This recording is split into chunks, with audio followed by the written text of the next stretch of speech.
Okay, so with the GIM kit that you guys just did, it did ask you some like elementary style questions of like plotting points, right? And before today, which don't want to scare you too much about what's happening, if I were to ask you to tell me where point A was on this graph, what you would have done is you would have given me an X distance and a Y distance to make the coordinate point X comma Y. Do you agree? We know how to plot points on what's called a Cartesian or rectangular plane. We've done this since like 3rd grade. The thing is, that is really like only one way to plot a point. There's only one way to get to point A. And if you were flying an airplane, you wouldn't fly this airplane necessarily all this horizontal distance and then this vertical distance to get to A. If you were flying an airplane, you would probably start at the first airport and go immediately to the ending airport, yeah? So we needed to develop new ways to talk about different points on a grid because it doesn't make sense to talk about it in a rectangular format with X's and Y's when we're doing things like flying airplanes or looking at radars or things where you can actually travel like from A to B in a straight line as opposed to on roads that have to like, you know, go around homes and things like that. So we have developed what's called the polar coordinates.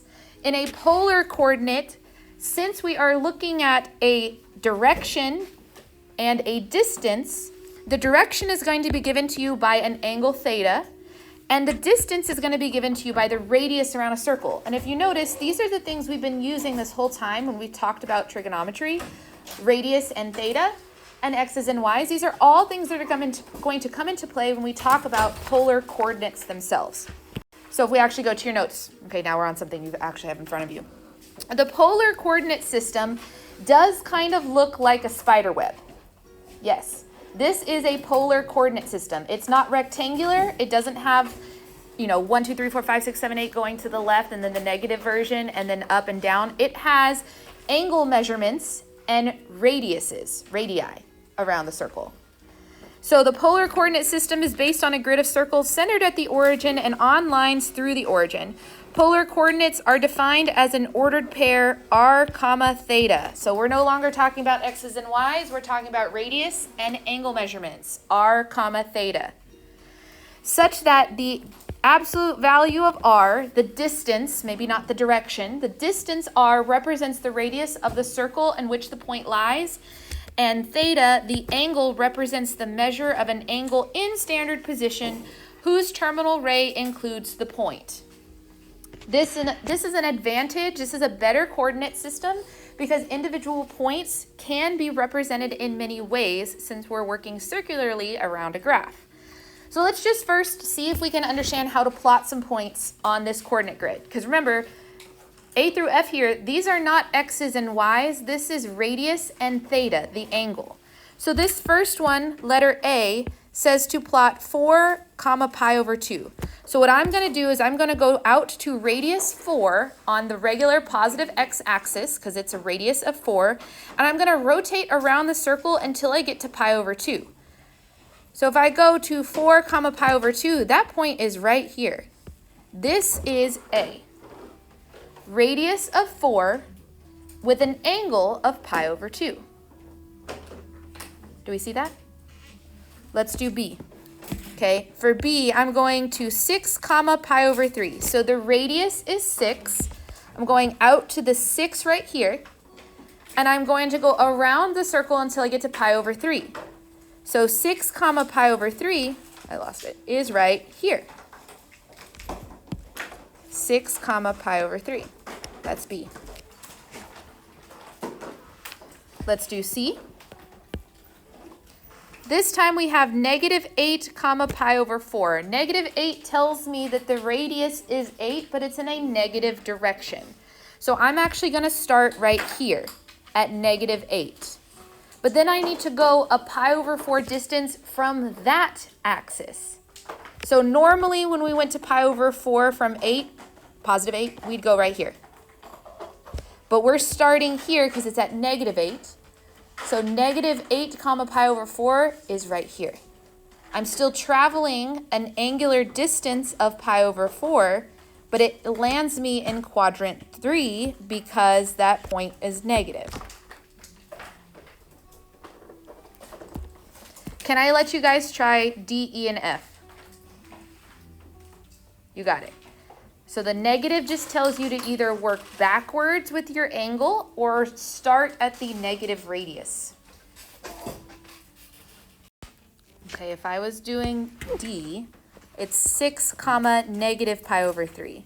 Negative pi over 3 is a direction for pi over 3, but I'm going to start at the positive 6. So here's 6 for the radius.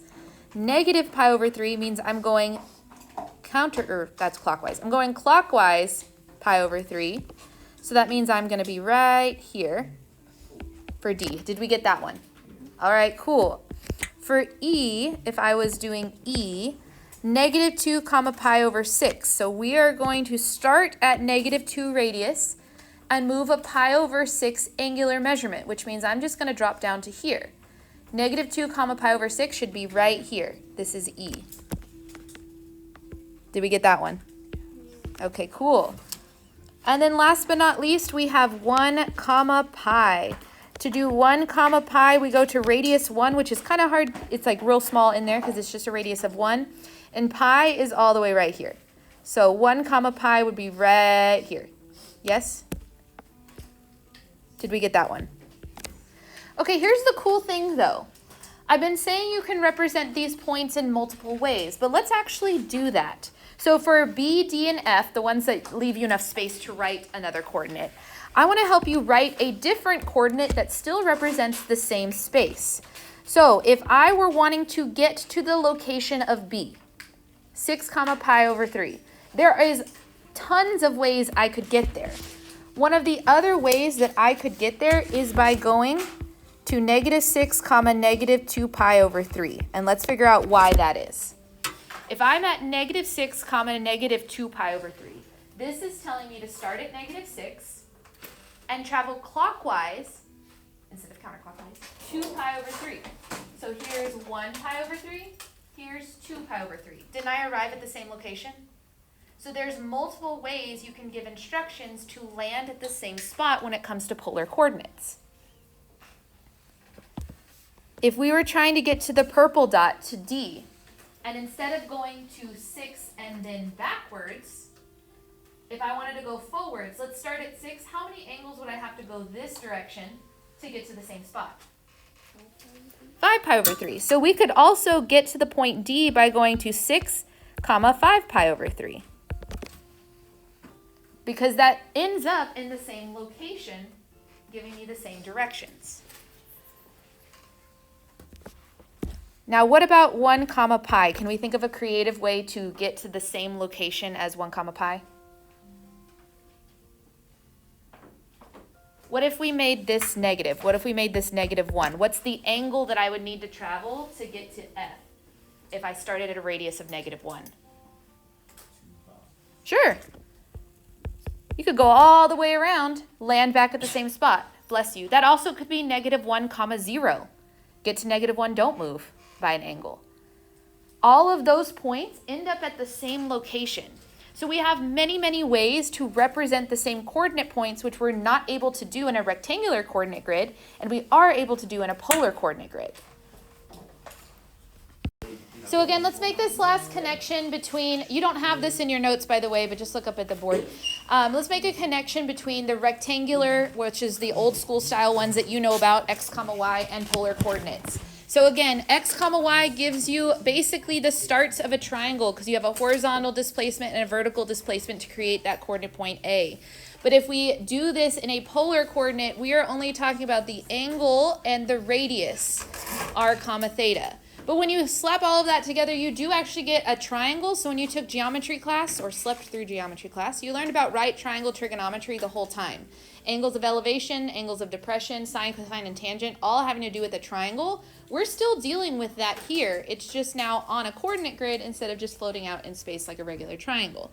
So this is all things we have technically learned before. It's just in a different way of representing it. The bottom line here, though, is these polar coordinates still give you a location on a graph that is easy to plot if you have the right kind of coordinate grid, which you do at the center of your table. But we need to be able to convert back and forth between Cartesian or rectangular and polar coordinates. So if I give you the polar coordinates and ask you for the rectangular version of them, you need to be able to convert them. So these are the formulas for the conversion. First things first, if you're converting from polar to rectangular, so from r's and thetas to x's and y's, all you do to figure out x and y is do r times cosine of theta and r times sine of theta. Now this makes sense because when I had you memorize the things around a unit circle, there's a question I always asked you that what was the coordinate point? And you always said r cosine of theta and r sine of theta. That's exactly converting it from polar to Cartesian or to rectangular coordinates. That's exactly what we had been doing. Now we're just going to separate them into two little mini equations so that we can create a coordinate point. So let's do this. We're going to not use our calculator for as long as possible, by the way. So if we can do it in our head, meaning it's one of the angles that we know a lot about from the unit circle, we will. So for number A, example 2, part A, we're going to convert 3 comma pi over 6 into a rectangular coordinate so that Desmos would actually graph it, or we would graph it on a rectangular coordinate grid. So what we're going to do is we're going to take the x and the y formulas and we're just going to fill them in. X is r times cosine of theta, so the radius is 3, and we're going to do the cosine of pi over 6. Well, y'all, what is the cosine of pi over 6? Ooh, we had a whole spring break to forget our trig values. Square root 3 over 2, which means we're multiplying 3 times square root 3 over 2, which means you just multiply that 3 into the numerator, and we have our x coordinate of 3 square root 3 over 2. For our y coordinate, same thing. The radius, this time, times the sine of pi over 6. Sine of pi over 6 is 1/2, which means this is 3 over 2.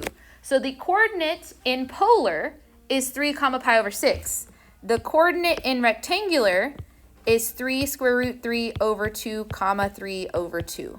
That's the rectangular version that would plot the same location on a coordinate grid as 3 comma pi over 6.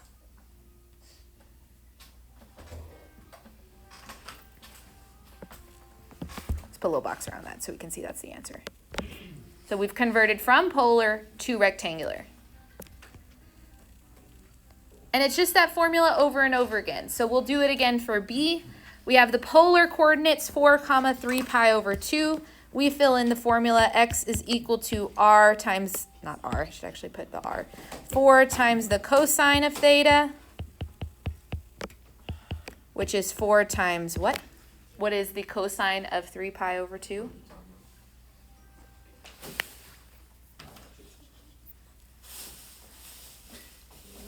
Zero. So 4 times 0 is 0. And then y equal to 4 sine of 3 pi over 2. What's the sine of 3 pi over 2?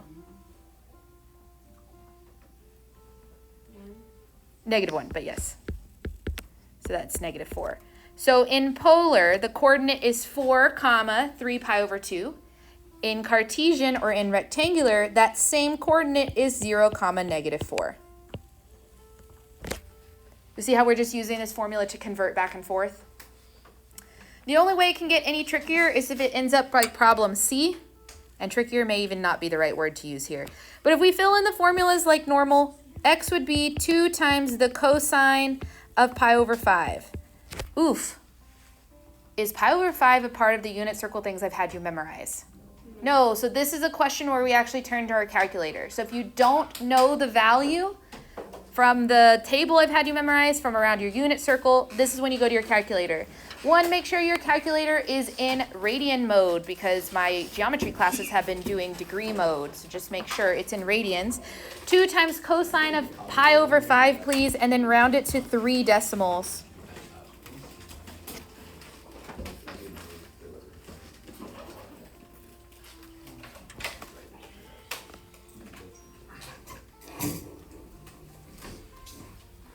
Did y'all get 1.618? Say again? To press if it's staying Mode. Oh, it's not staying on. Is that what you just said? on. Yeah, like you have to press the on button. Oh, batteries are dead. Go put it on my desk. Did y'all get 1.618? Yeah, sure. No, actually try it, please. Wait, did you put it on my desk or put it back? Go put it on my desk, so I'll change the batteries. Y'all give me that y coordinate. Agree. So the y coordinate is 2 times the sine of pi over 5. Again, I know nothing about pi over 5s. It's not a part of my unit circle values. 1.176, which means in polar, the coordinate is 2 comma pi over 5.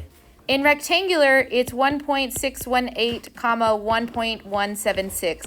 I would much rather plot the polar version of this than trying to get really, really accurate those decimals, which again is an advantage for coordinate points in polar as opposed to Cartesian or rectangular.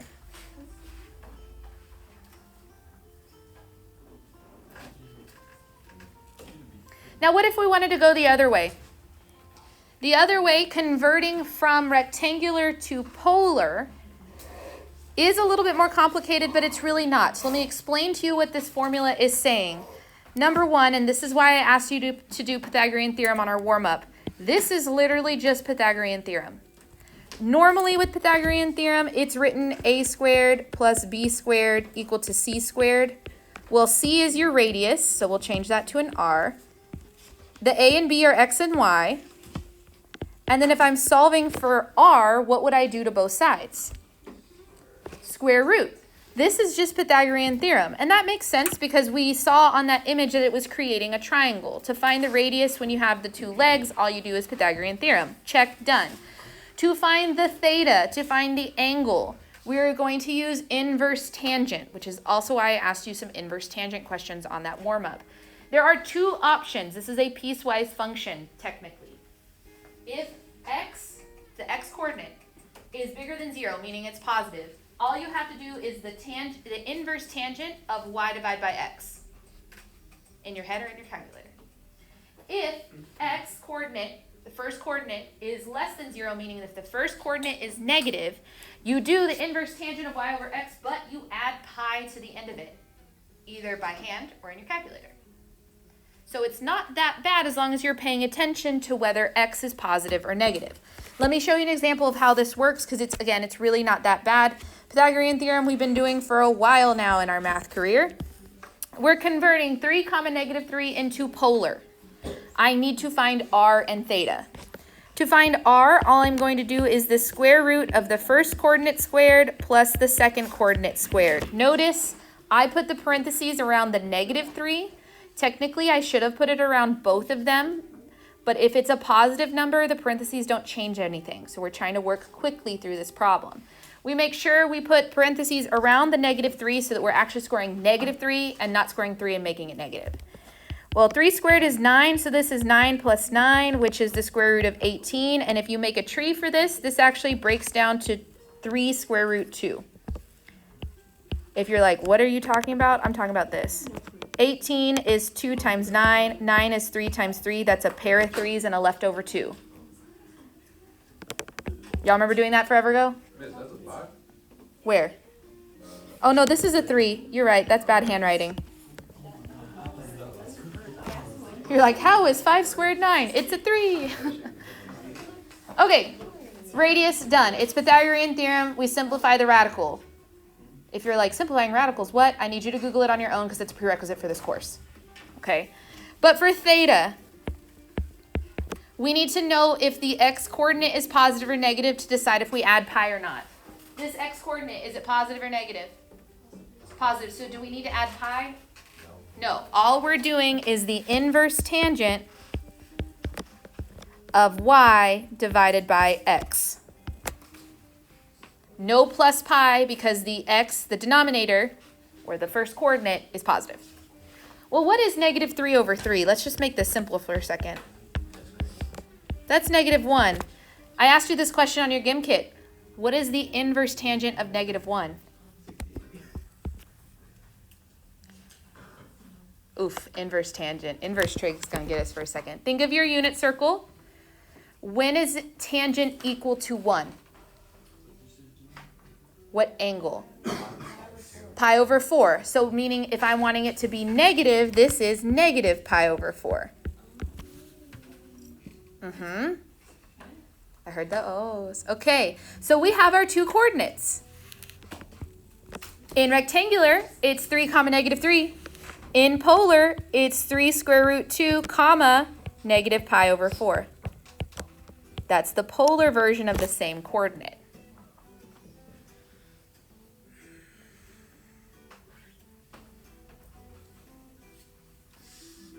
Let's try another one before we ask questions. We're going to convert negative 3 comma square root 3 into polar. The radius should be the easier part because it's just the square root of the first thing squared plus the second thing squared. This time I put parentheses around both because they're both anything other than a plain number. One of them is negative, one of them is square rooted. Negative 3 squared is 9, and square root 3 squared, what is that? 3. 9 plus 3 is 12, and the square root of 12, if we break that down, 12 is 2 times 6, and 6 is 2 times 3. So that means I had 2 2's and a leftover 3. This is 2 square root 3. Again, if the simplifying radical part got you, I know I have a video from when I taught Algebra 1 on my YouTube channel. Just scroll back a while and find it. For theta, we have to make a choice. Do I add pi in this formula? To answer that question, you look at the x-coordinate. Is the x-coordinate negative? Yes. That means we add pi. So we're going to make the theta formula tangent inverse of y over x, so square root 3 over negative 3 plus pi. Okay, let's think about our unit circle. What angle gave me square root 3 over 3 for tangent? Pi over 6, but it's negative, so what should I do with pi over 6?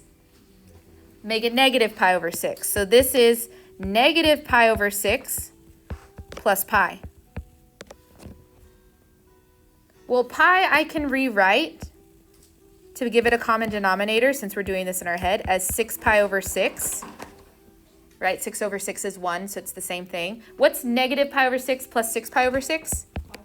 5 pi over 6. So my coordinate here going from rectangular to polar is 2 square root 3 comma 5 pi over 6.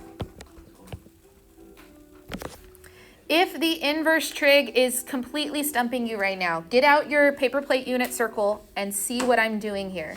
Because it's the same things that we did when we learned topic 3.9, the inverse trig. We just haven't talked about it. And you had a whole spring break just before this. All right, last one. Here we go. We're going to convert negative 5 comma negative 12 into polar. What's the formula I should write down for the radius?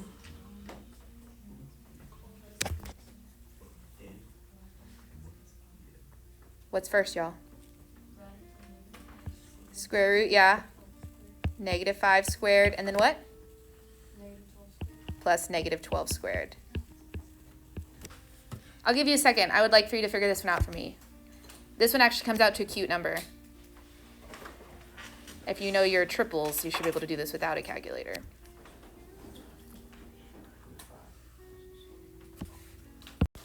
What is the radius here? Which is 13. That's a cute one. If it comes out to a cute number, you can just do the square root because it's a whole number. If it comes out to a decimal, I do need you to reduce the radical. Okay, for theta, am I going to need to add pi in this problem? Ooh, what do we look at to decide if we add pi? The x. Is the x negative? So we add pi. So this is the tangent inverse of y divided by x plus pi. Now I know the negative negative will cancel, but even if this said 12 fifths, is 12 fifths something I would have gotten around my unit circle as an answer? No, so what do you think we should do with this problem? Calculator is the right answer. This is going to be one you'd have to use a calculator for, and you're going to get a decimal answer. Round it to the nearest 3 decimals, please.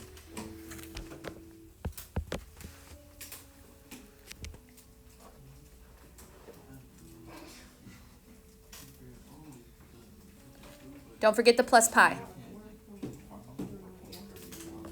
we should get 4.318, which means in polar, this coordinate is 13, 4.318.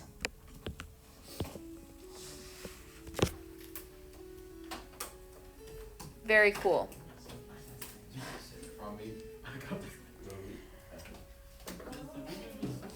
Say again?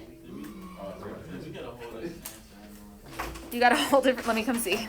Yeah, okay, so if you just got a wildly different answer, your calculator may be in degree mode. Please make sure it's in radian for this class, which means when you pick it up, just reset it. The class before you is geometry, so you need to reset the calculator so it's always in radians. Okay. Can I keep going? Thank you so much for your excitement about learning. So let's throw it back to something you learned in Algebra 2. Complex numbers are numbers that are involved in both the real and the imaginary plane. So complex numbers are normally written as a plus bi. That's how you learned about them in Algebra 2. We can represent these complex numbers on the polar coordinate plane using the formula r cosine theta plus I times r sine of theta. And that's what we're going to be doing. We're going to be taking complex numbers and we're going to write them in their polar form. So complex numbers give you both a real part of the number and an imaginary part of the number. And since that changes your coordinate grid, we're able to do this in polar coordinates as well. The same way our polar coordinates have a real part and then an angular part. We can translate these complex numbers into the same thing. But let me show you how this works. I'll do example 4 and you guys will try example 5, so just brace yourself for that. Since we are expressing the complex number -3 minus 3 square root 3i in this form, I need to know a few things. I first of all need to make sure I know which part is a, which part is b. In these formulas, the a is the first part, it's the real part, and the b is just the number next to the I. So in this case, it's -3 square root 3. This creates the rectangular coordinate for me of -3, comma, -3 square root 3. That's the x and y rectangular coordinate for this complex number. Okay, well, if we want it to be in polar form, the two things I need are an r and a theta. And I'm just going to plug them in where they go. So if we're finding the r, we find it the same way we did that on the front page. So finding r meant that we just do Pythagorean theorem. This is going to be -3 squared plus -3 square root 3 squared. Okay, if we need r, this is how you get r from an x and a y. It's just a right triangle, Pythagorean theorem. -3 squared is 9. Let me put my square root. And then -3 square root 3 squared. What's -3 squared? What's square root 3 squared? What's 9 times 3? 27. So -3 square root 3 squared is 27.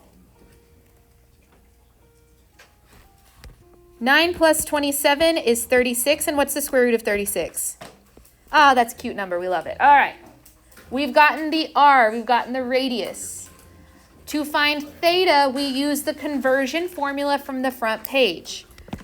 So to find theta, we are going to do the inverse tangent of y divided by x. If I stop right there, what have I done wrong? Yeah, the x is negative, so what do I have to add at the end here? Plus pi. Okay, cool. Now we can simplify this a little bit so that it looks like something around my unit circle. The -3 over the -3 is going to cancel each other out, yeah? Which means we're actually finding the inverse tangent of square root 3 and then adding pi. What angle for tangent gave me square root 3? Pi over 3. And if we add pi to that, which means we're adding 3 pi over 3, What is pi over 3 plus 3 pi over 3? 4 pi over 3. So the answer here that I'm looking for, to write it in the polar coordinate version of a complex number, you would just put it all together in that pattern from the box up top, which means this would be, let me scoot over, it would be parentheses 6, that's a highlighter, not a mark. Oh my gosh. Times the cosine of theta, yes, the parentheses matter, plus I, open parentheses, 6 sine of 4 pi over 3. You're just writing it in that form, meaning I'm really just asking you, like I did on the front, to find r and to find theta.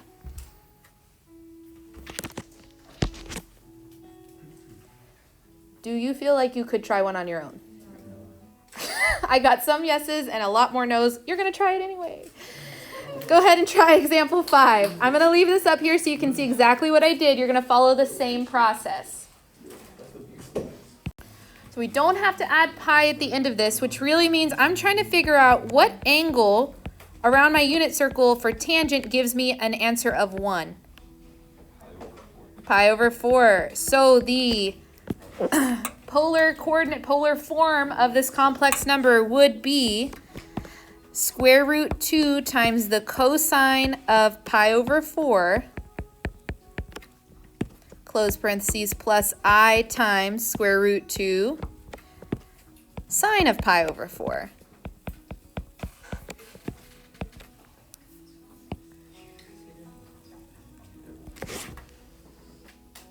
Did we get close even if we didn't get it?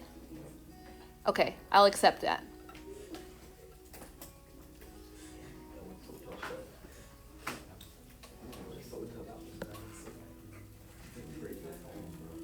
Last example for today. This question says to write the polar and rectangular coordinate points of the complex numbers shown in the graph. Okay? Well, if we look at the graph, this is first of all a polar coordinate. What is the r and the theta for that dot that's on the screen right here? Like if I was going to give this a coordinate point, what's r and what's theta? 4 comma pi over 6. We've read the graph. We see it's at a radius circle of 4 and at the angle pi over 6. Okay. Now, because, whoa, what words am I trying to say out loud? Since we know this is 4 comma pi over 6, that's a polar coordinate. That means I've actually found r and theta. So I could already fill out the polar coordinate form here. The polar coordinate version of this complex number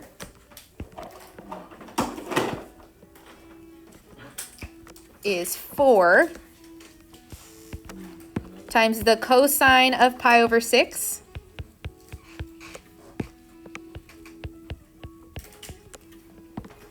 plus I times 4 sine of pi over 6.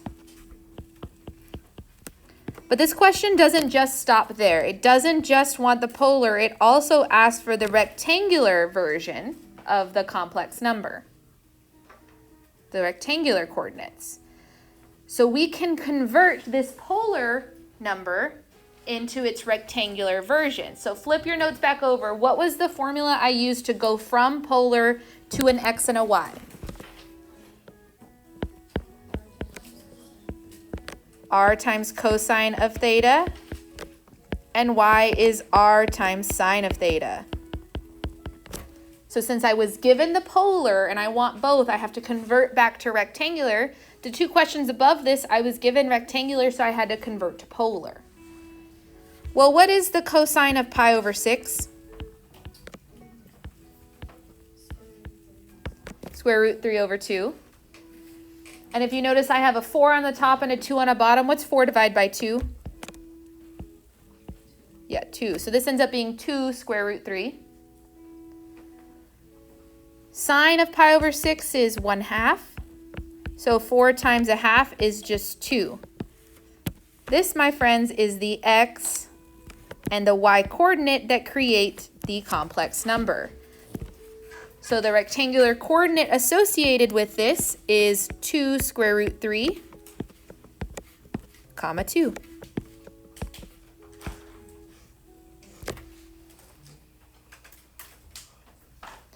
So the big deal here is being able to, 1, read a graph, which we're pretty good at, and we did the which one does not belong activity, and 2, converting back and forth between the two types of coordinates, rectangular or polar.